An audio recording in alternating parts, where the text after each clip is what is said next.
નમસ્કાર,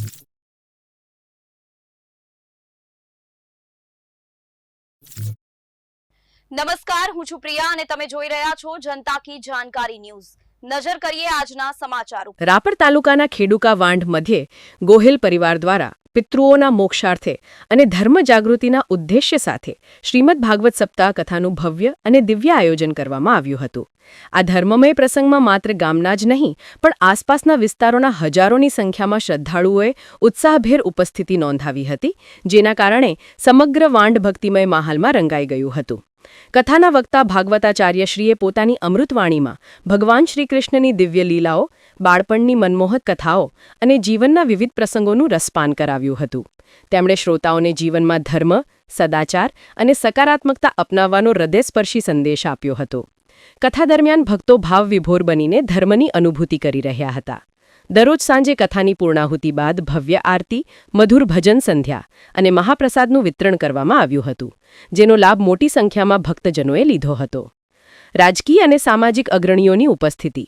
આ ભક્તિસભર આયોજનમાં રાજકીય અને સામાજિક ક્ષેત્રના અનેક અગ્રણીઓએ હાજરી આપીને ધાર્મિક માહોલમાં વધુ ઉત્સાહ પૂર્યો હતો, જેમાં મુખ્યત્વે સાંસદ વિનોદભાઈ ચાવડા, બનાસકાંઠાના ધારાસભ્ય જ્ઞાનીબેન ઠાકોર, રાધનપુરના ધારાસભ્ય લવિંગજી ઠાકોર, ભાજપના જિલ્લા પ્રમુખ દેવજીભાઈ વરચંદ, ભચાઉ પૂર્વ નગરપાલિકા પ્રમુખ રાજાભાઈ, રાપર પ્રમુખ નશાભાઈ તેમજ ભાજપના કાર્યકરો અને સમાજના આગેવાનો જેવા કે રામજીભાઈ ચાવડા, ભૂરા લાલભાઈ મકવાણા, નાનજીભાઈ ઠાકોર અને સમાજના 18 વર્ણના અન્ય અગ્રણીઓ વિશેષ રૂપે ઉપસ્થિત રહીને કથાના યજમાન ગોહિલ પરિવારને અભિનંદન પાઠવ્યા હતા અને આયોજનને બિરદાવ્યું હતું।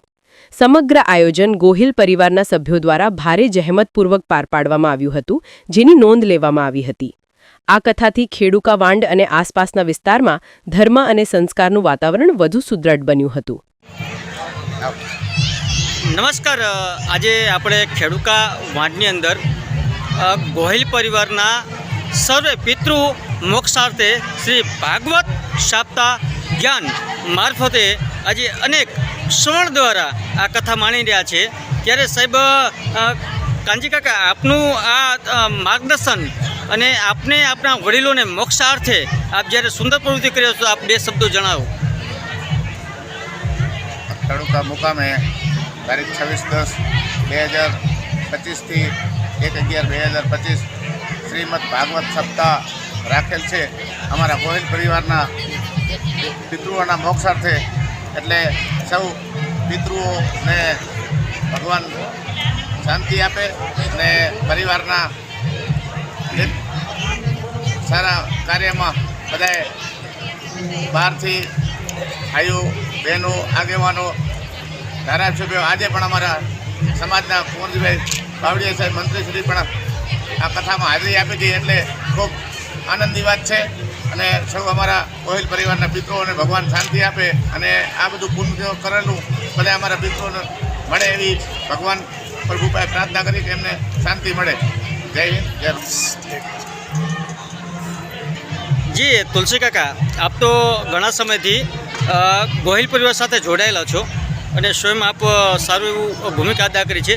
જ્યારે આપના શુભ અવસરે જ્યારે તમામ 18 વર્ણ આ શુભ અવસર પર ઉપસ્થિત રહે છે, ભજન ભોજ પણ કરી રહી છે અને સાથે સાથે અનેક વિચારો જે છે એમાં જે કુદ્રષ્ટિ છે એને પણ નિવૃત્તા મુતાબિક જ્યારે આપણે આજે સત્સંગનો આખો સમાજની પણ પ્રકૃતિ પણ જ્યારે લાભ રહી છે, આ અવસરે આપના 2 શબ્દો સાંભળવા હું માગું છું। હું તુલસીભાઈ ઠાકોર, નિવૃત્ત વિસ્તારના